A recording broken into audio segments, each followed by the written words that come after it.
My name is Genaro Di Luigi with JKG Strategic. I'm here with Sandip Patel, and this is the Owner's Lounge, the podcast made for those who don't just stay in hotels, they own them. Sandip, this is your brainchild. How are you today, first of all? I'm doing excellent, Jerry. How are you?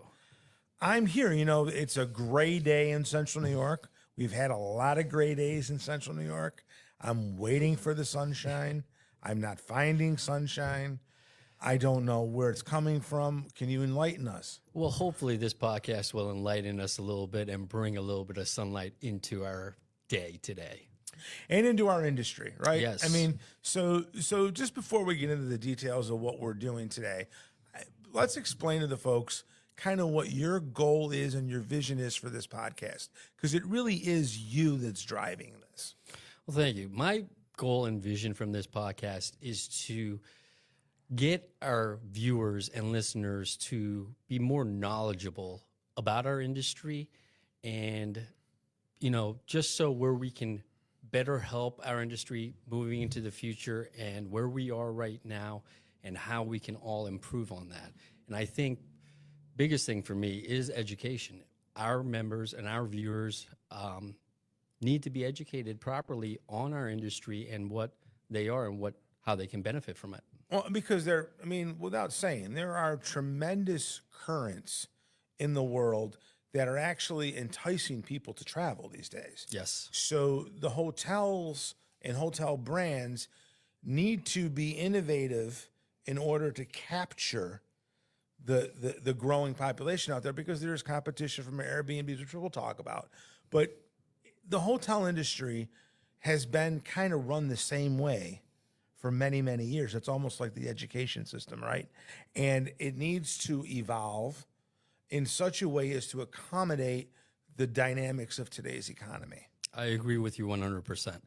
Now, we do have our top brands in the hotel industry: Marriott, Hilton, IHG, Wyndham, Hyatt.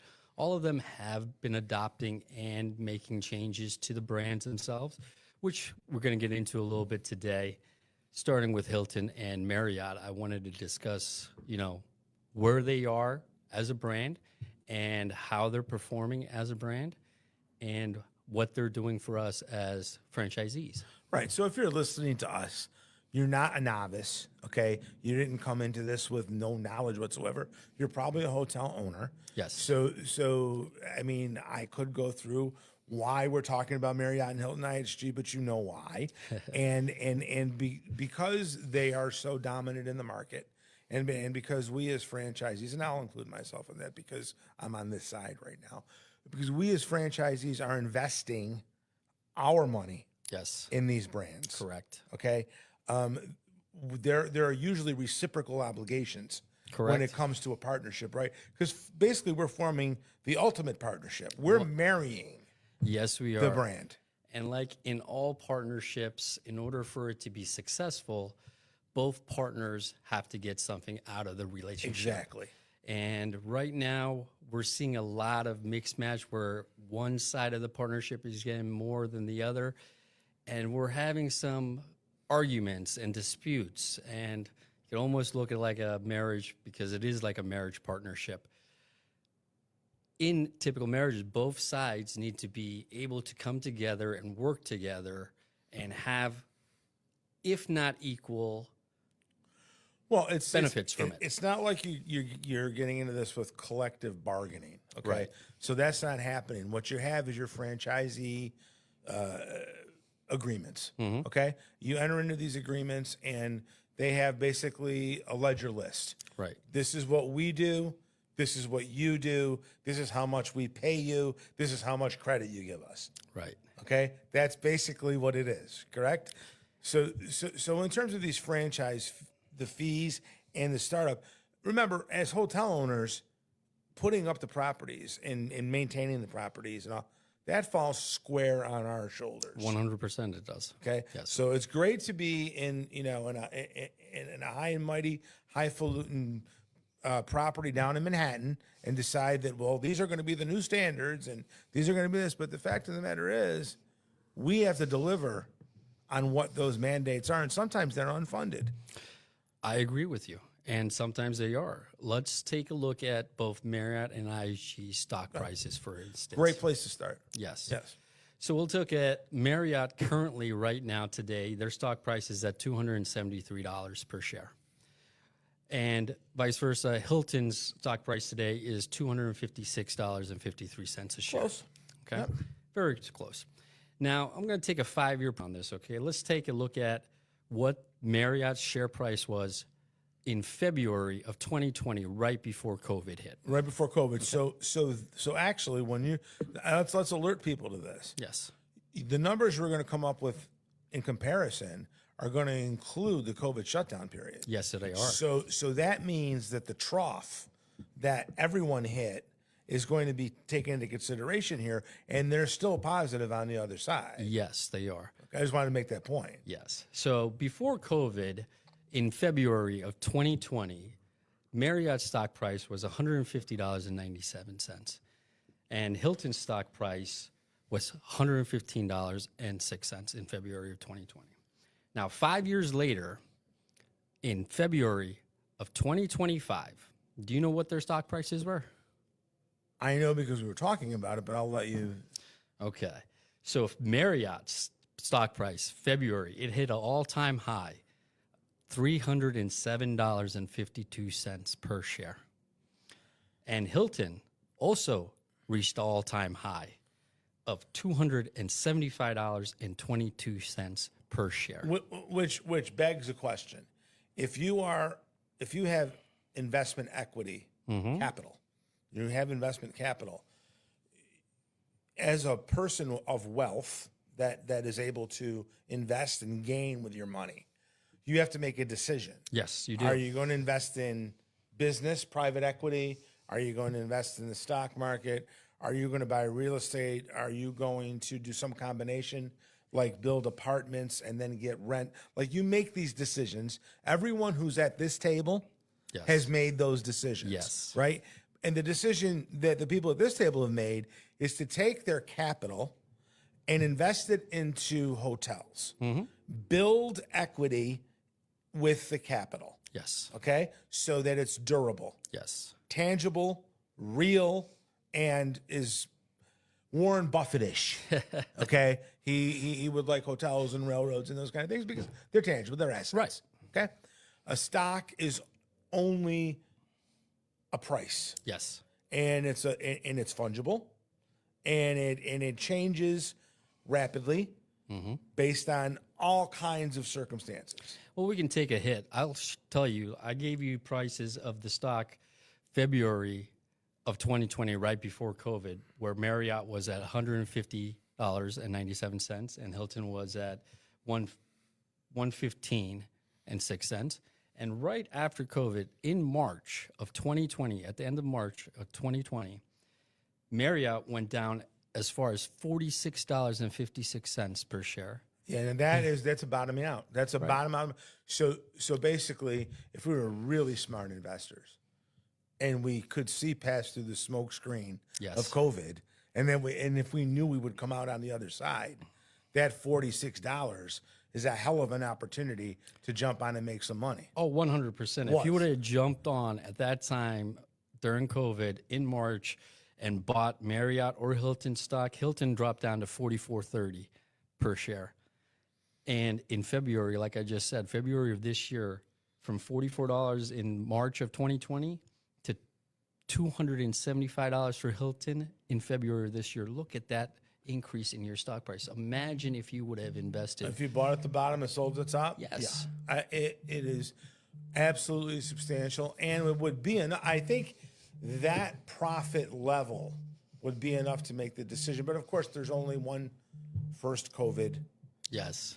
I mean, and in those circumstances, you would have had to determine that this is a risk I wanted to take. But nobody was building hotels during COVID. correct. Correct. No one was building during COVID. Yes. Because you couldn't. You couldn't. No one was contracting. No one was working. No one was doing anything. So, but nonetheless, I get the point. So, you guys don't have to, if you want to be in the hotel business. Owners don't have to build hotels. Owners can invest in stock. Yes, they can.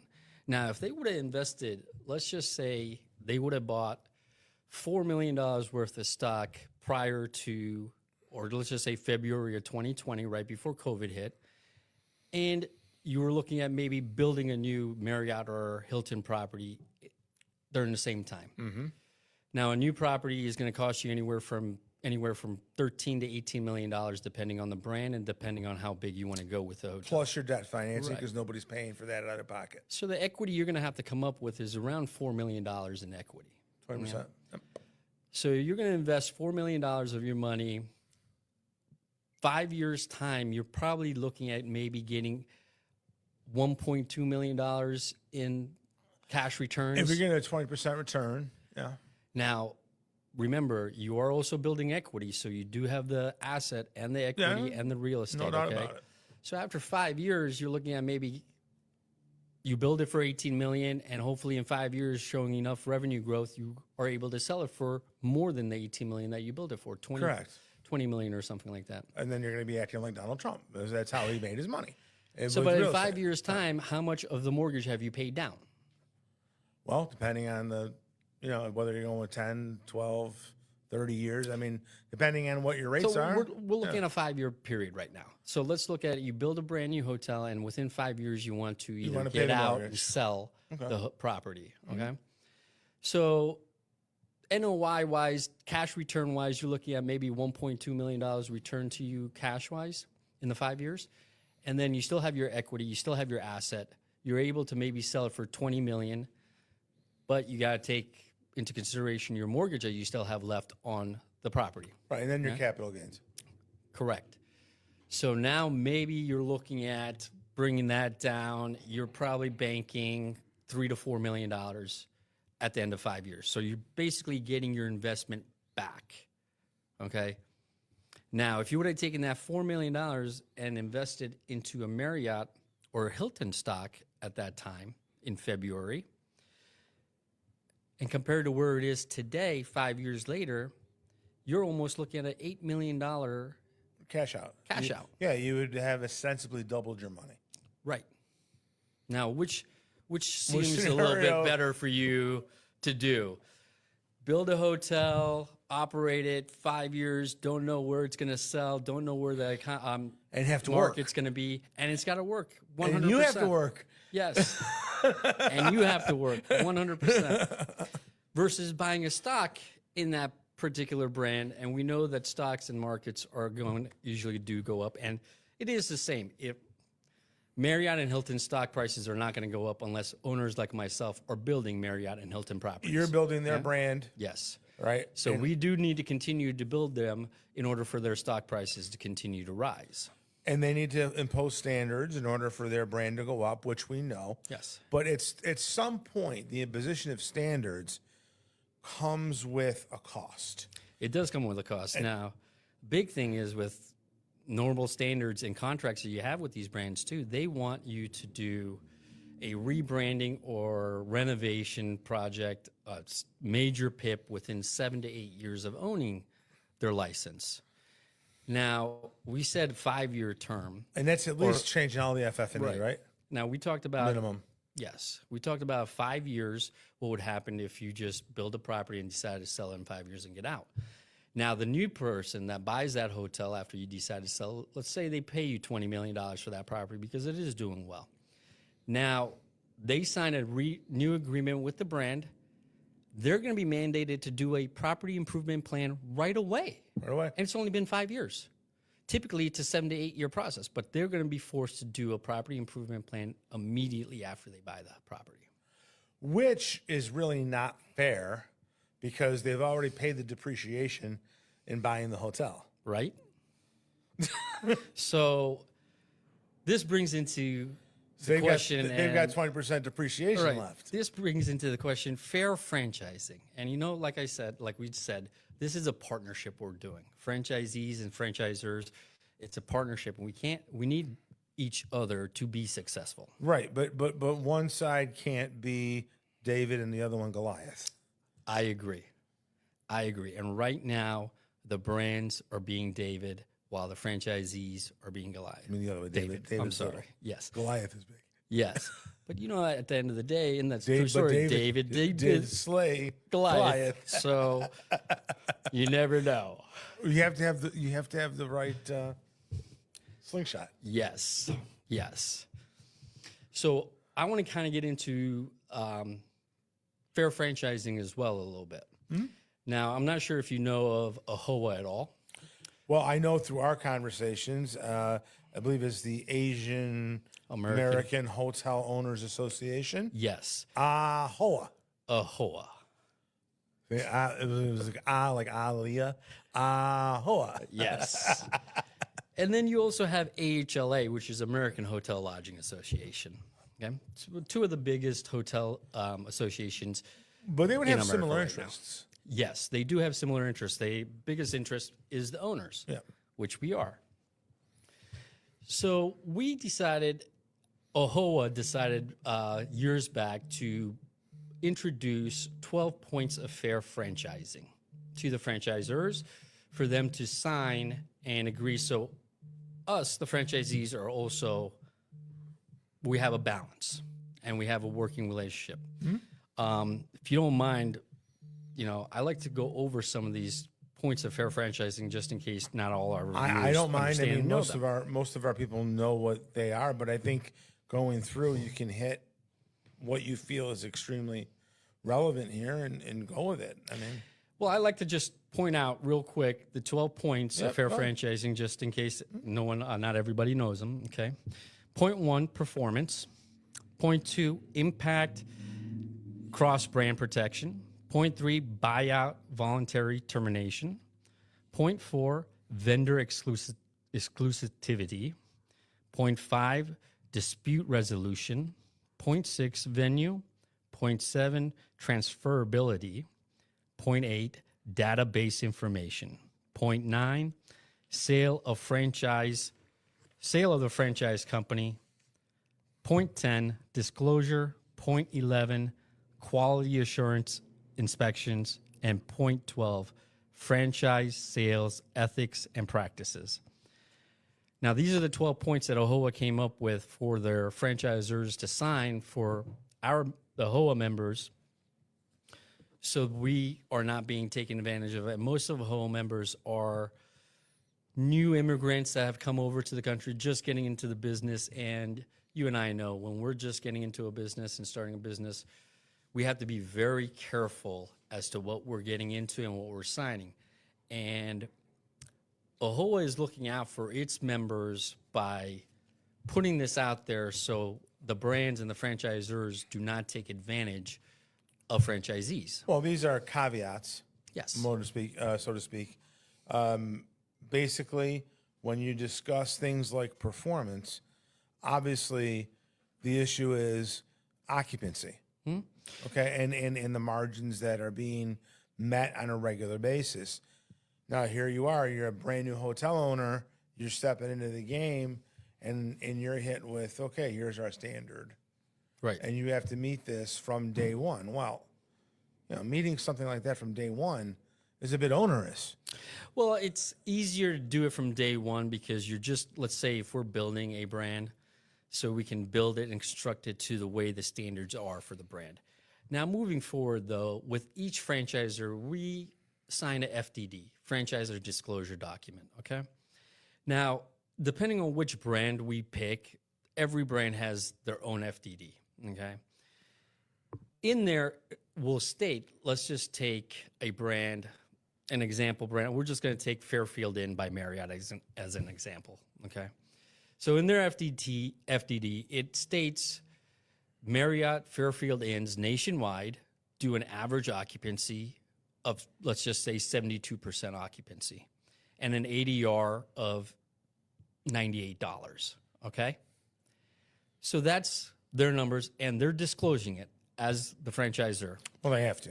Right. Now, what would happen if I get done building this property, building the hotel, and after my first 3 years, granted the first 2 years are startup because you just build it, so third year is stabilization year. So by year 3, we should be hitting the numbers that are in But the that's not FDD. day one. That's day 760, Correct. Yes. 771. Right. So if we're not hitting those numbers that the FDD states, 72% occupancy and 90% ADR, and we're still operating at maybe 60% occupancy, where is the brand there and then to help us? Well, do they come in and say, all right, a year in, here's your assessment. Okay, we think you need some support here. We think you need some support here. Maybe you should add food and beverage here. Maybe you should do they do that? Or is it more like you go to them? It's a little bit of both. Mostly we have to go to them. Sometimes they will come to us, okay?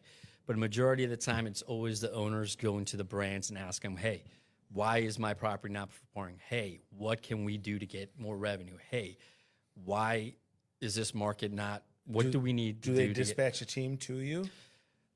Depends on the brand.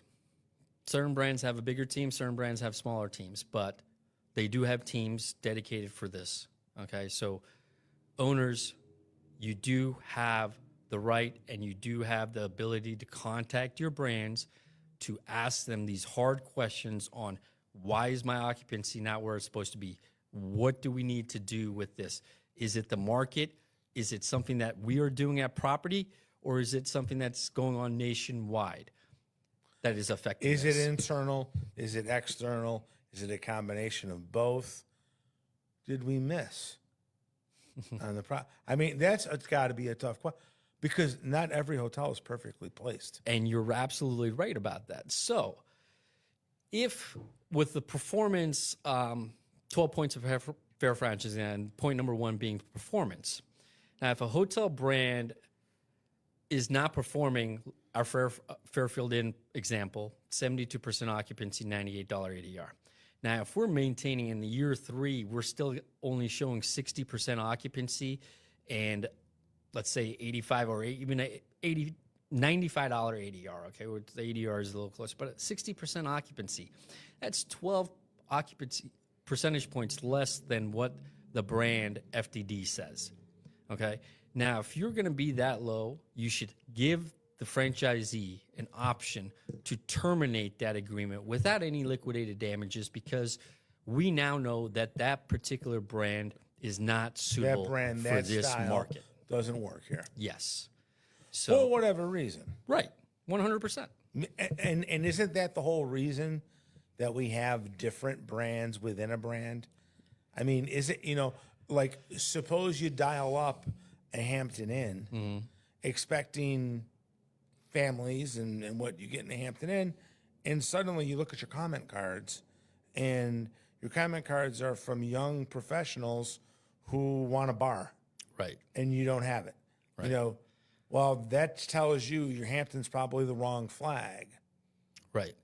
And you should do maybe like a Spring Hill Suites that has a bar in the lobby. Correct. 100% correct. But you have to take your feedback seriously. I mean, as an owner, it's not, yes, the brand has a responsibility to support you. Yes. But you have a responsibility to bring data to the brand. Yes. And 100%. That's where you need to be before you even investing or starting a hotel project. You need to have your own homework done as to what the market needs, where it is, and what brand to bring in. Now, you were saying that brands have to adjust and have different brands, and a lot of these brands do. Marriott has a variety of different brands. Hilton has a variety of different brands. But my question to you is, with hotels, there's markets out there in America that have been saturated. And if I have a Hampton Inn here in my exit and I have a home, I have pretty much every Hilton brand in my market here. How am I going to be able to build another Hilton? I can't unless Hilton comes up with a new brand. With a new brand or we get another Wolfspeed or Micron. Right. But by doing that, there's two things that happens by doing that. Now you're adding a new brand so you can bring that brand to the market because they don't have that brand here, but there's plenty of Hilton properties here. Now you're even saturating the market even more. And these brands now, Hilton, for example, introduced a new brand called Spark by Hilton. Now, Spark by Hilton technically is an economy brand provided for the budget-conscious traveler for Hilton. Now, if you have a Spark next to a Hampton Inn, how is that going to affect my Hamptons business? It's going to impact your Hamptons. Well, here it is. It's not unlike gas stations, right? right? It's zero sum. There's going to be Z amount of travelers coming in to the area. If we have 7 hotels that are at 75% occupancy and they're handling it, another large hotel coming in has the potential to siphon off numbers to put you under your average. Yes. They Right? do. Yes. I mean, because it's zero sum. Right. You know, unless you're growing the tourist pot, but that's not up to you. Right. You know, if the county, the village, the city, the state is investing more in your area and they bring in a new college, Right. or they bring in whatever, then you say to yourself, okay, yes, I understand why Spark is coming in, because we're going to have an increased demand. Right. But demand being constant without fluctuation, the entrance of another brand into the market does, in fact, have the potential to negatively impact the existing cohorts. Yes, it does. And it has very little to do in a positive sense. Correct. It doesn't bring much to the table. I agree. Now, there's another point on the 12 points that I like to point out is vendor exclusivity. Now, there are brands, take Choice Hotels for instance, that mandate. Sorry, I didn't mean to laugh. They mandate that you use Golden Waffle as your waffle vendor for your breakfast. Now, It flips. yes, but Golden Waffle is great. I've had Golden Waffle. It's not bad. It's good. What happens if I have a local waffle making company in my market that their product is, if not the same or better than Golden Waffle, but the price point is cheaper? Why wouldn't I be able to use them versus Golden Waffle? Now, Choice requires me to use Golden Waffle because it's a vendor exclusivity. They're getting kickbacks from the Golden Waffle, is what they're Right? getting, and you're not Exactly. sharing in those kickbacks. I mean, look, this is done everywhere. Convenience stores, Pepsi comes in, they see that you have Coke, and they tell you, give me exclusivity in the Pepsi, and I'll give you back, 10 cents or 12 cents a can in perpetuity. Okay? So you enjoy that, but that doesn't go to the franchisee. That sticks over there. And it is an unfunded mandate that has the potential to limit your market level opportunity to increase your bottom line. Right? That's just one You should be able to example. make local deals. 100%. We should be able to make local deals, bring local companies into our agreement and vendors. You As help long as out- they have the same standard, right? As long as look, the waffle mix has to be of a standard waffle mix that is comparable. But Golden Waffle is not the only one out there. Correct. 100%. See, that's where I think brands need to stay. They need to have a standard, but they cannot tell us owners we can only use this particular vendor. When you're doing that, that limits the owners to get the best deal that they can for the product. It's actually acting in restraint of your trade. Exactly.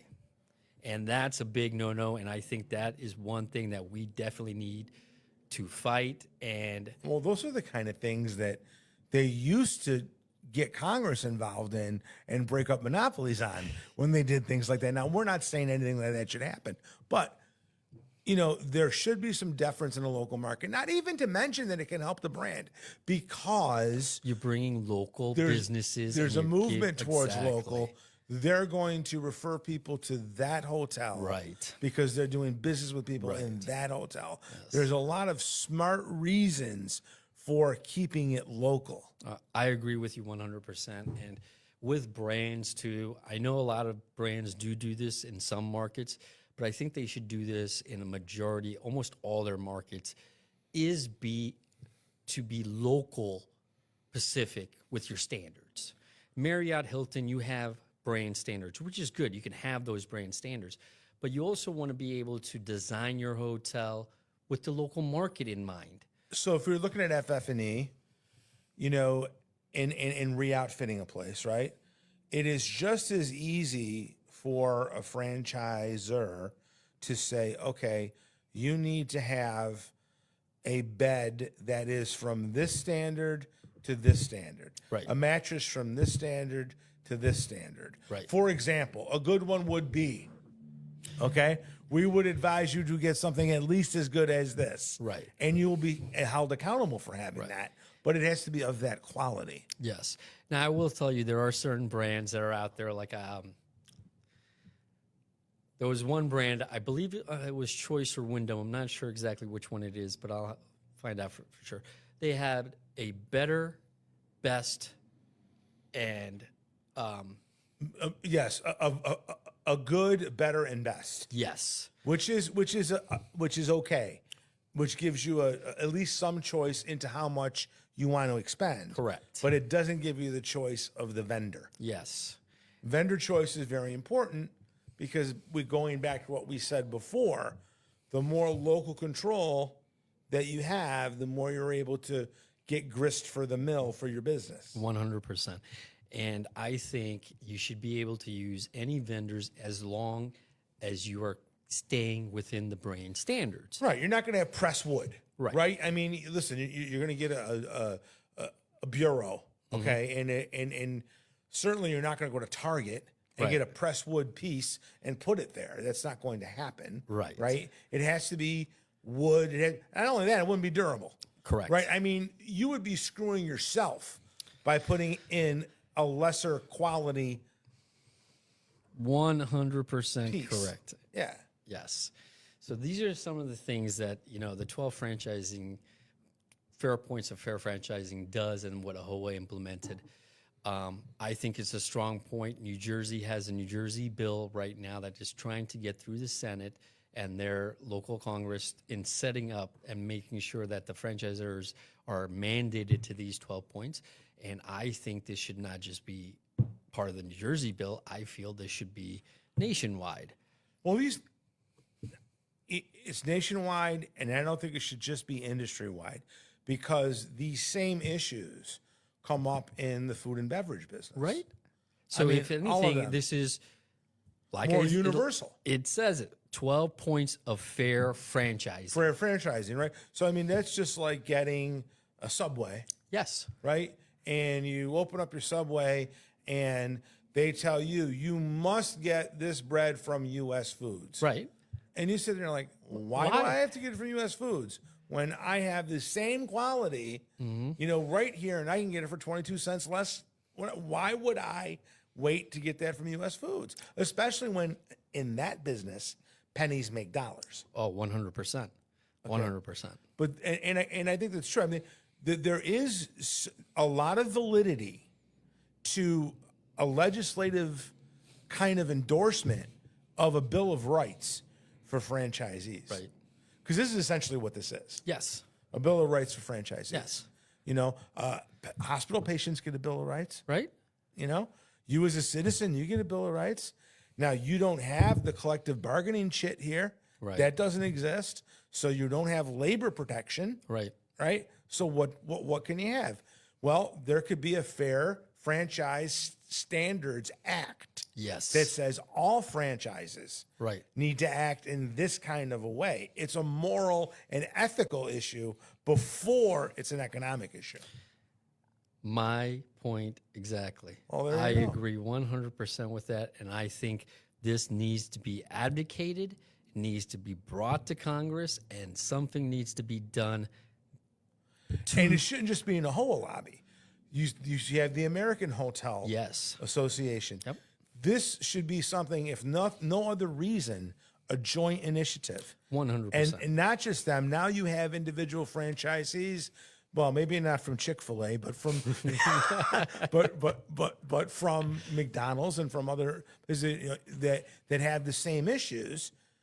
this would apply to all of them and level the playing field. Yes. And then everybody's always worried about equity and interest and minority interest and whatever. Right.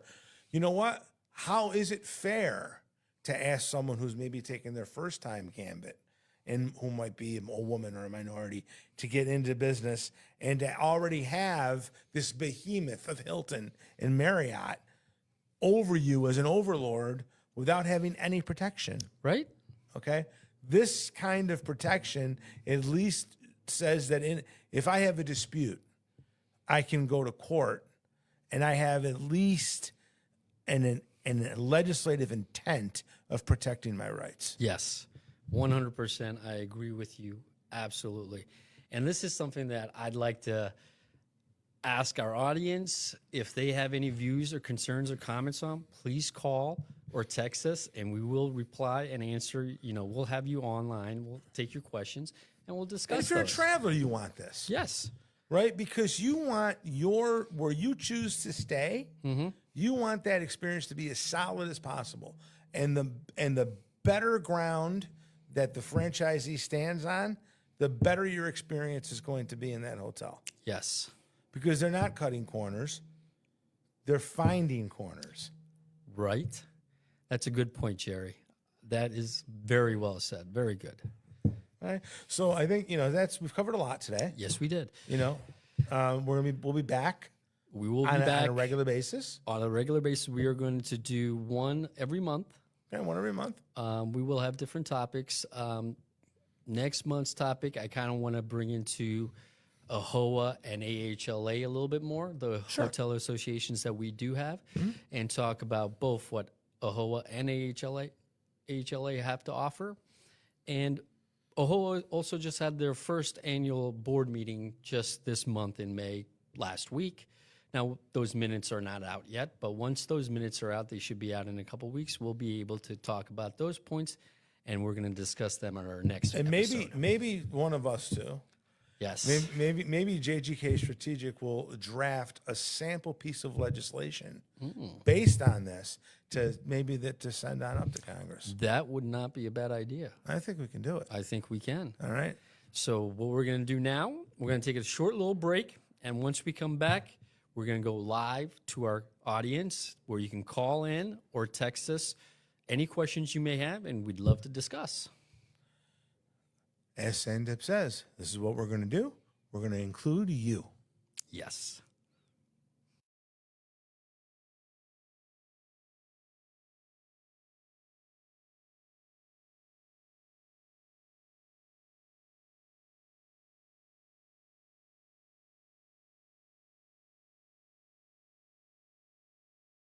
SYPDR Asset Management, weaving performance into your property's portfolio, one strategic thread at a time.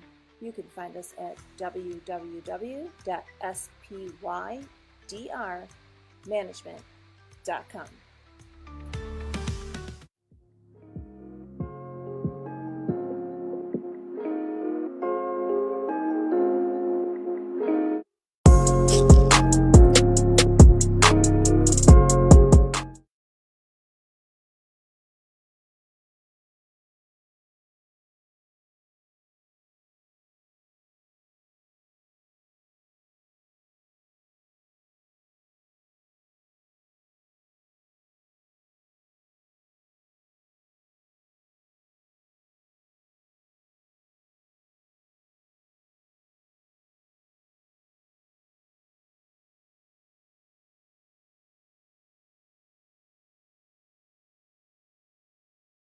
Oh my great. Yeah. All right, you guys are on. Oh, Hello, everyone. Welcome to our podcast. I hope you enjoyed that first episode. I do want to shout out real quick to my independent hotel owners. I haven't forgotten about you. We do have a special episode just for our independent hotel owners. Stay tuned, okay? That will be coming up very shortly. I just wanted to make sure I shout that out first real quick. of course, got to get everybody's attention. Sure. So I think that was a very good episode that we had there. We covered a lot. there's a lot of ground covered there in a relatively short period of time. And I think it raised some excellent questions for people to elaborate on and give some of their thoughts, because clearly these are issues that are faced by all franchisees. And there is, as we discussed in the end there, some sort of moral and ethical obligation for everyone to look at the situation, because it impacts you. I mean, as a traveler, it impacts you.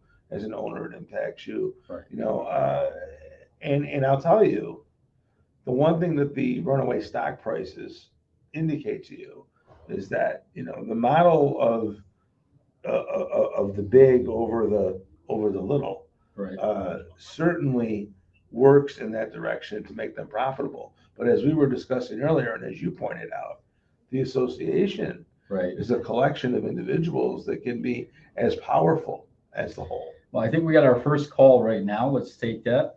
Okay. We have Chitin from South Carolina calling us. How are you doing, Chitin? Doing good. How are you? Excellent. So how did you enjoy our first episode? That was good. Just a few points I'd like to bring out to you regarding some of the discussions that you had in terms of vendor mandates, brand standards, and all that. I don't know if you're aware, but overseas hotels that are part of the brands aren't held to the same standards that we are. So you're telling me that overseas, internationally, that the brands don't hold their franchisees accountable like they do here in America? That's correct. Wow.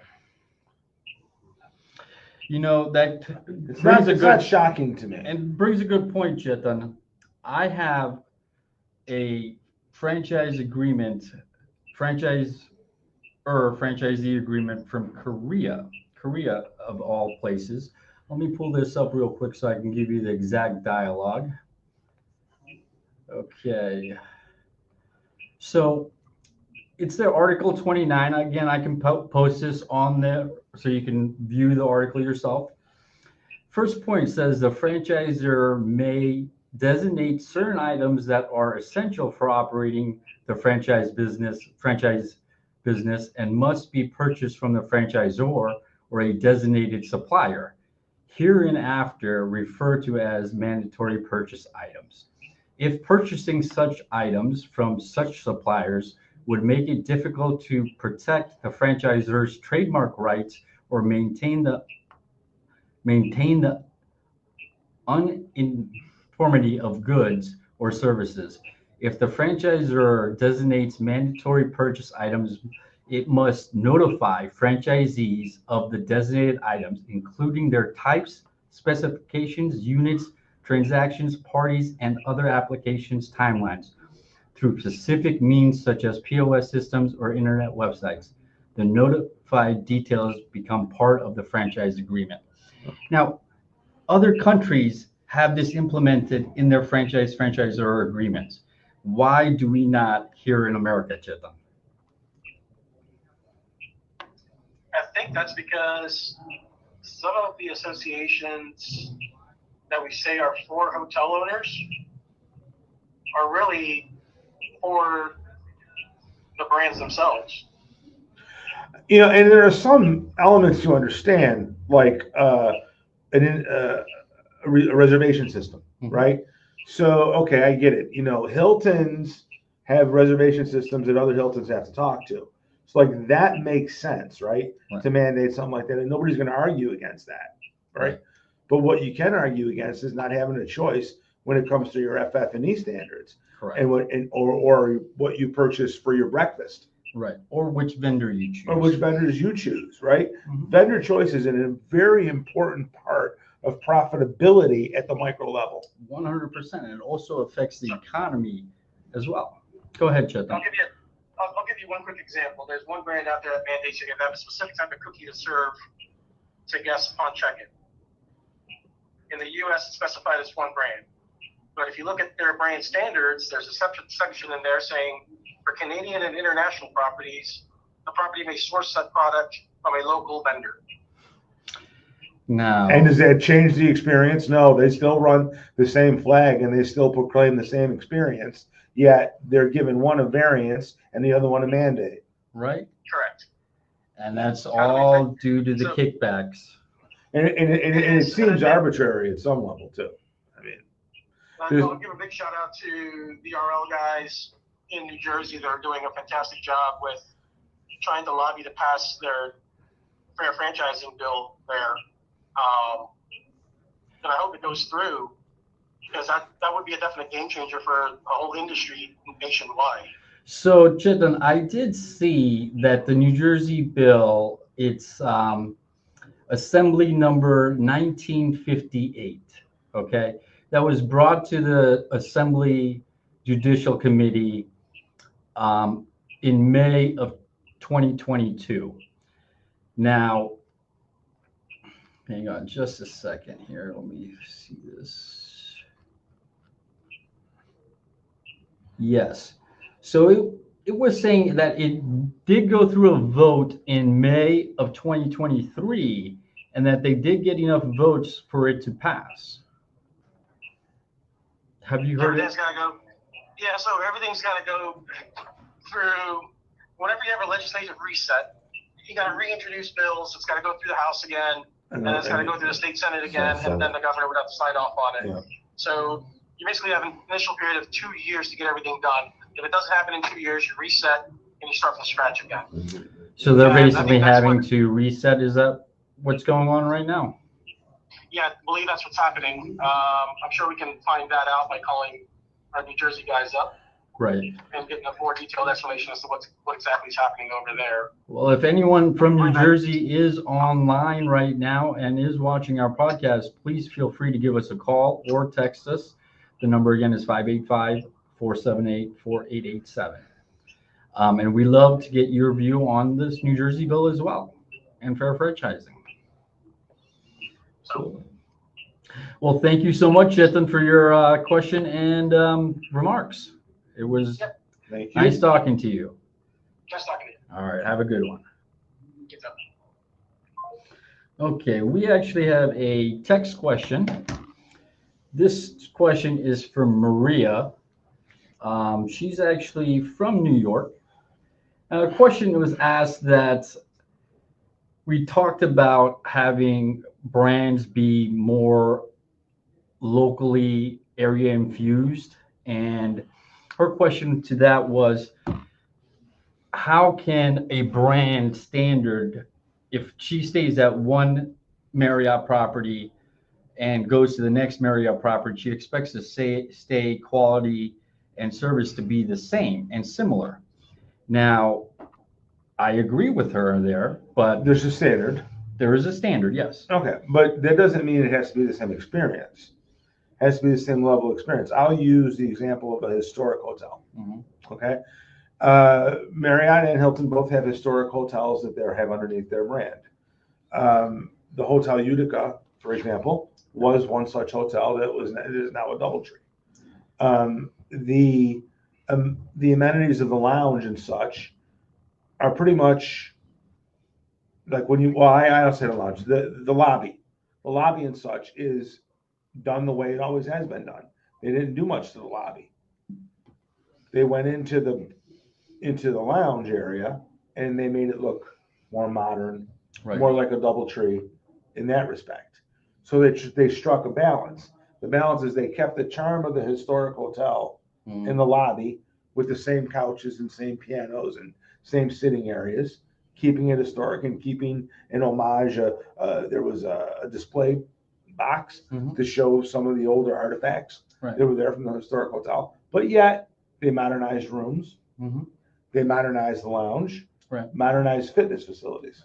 So there's a compromise there. Now, also, Maria, going back to your question real quick, you also had mentioned that with quality, how can a owner determine if it is a better quality than what the brand is mandating or requiring as a brand standard? You're absolutely right. The owner has the assumption and guesses that this will be the quality, but the brand does have to have someone in their organization to look at these. I mean, we do have waivers with brands, okay? So it's like a waiver process that you're putting in, because you as an owner know your local market and you know what your clientele and customers are looking for and need at your hotel. So by all means, owners should definitely try to put in waivers to satisfy their clientele that they are servicing at their hotels. Well, so in an area where a brand calls for X number of suites, Y number of regular double occupancy, and Z number of kings, right? So they have their standard that they want for that. But if you're in an area across from the Nexus Center here in Utica, where you have nothing but families coming in, Right. and that's your proximity, you're probably going to want to err on the side of more suites. Right. And you need to have that flexibility.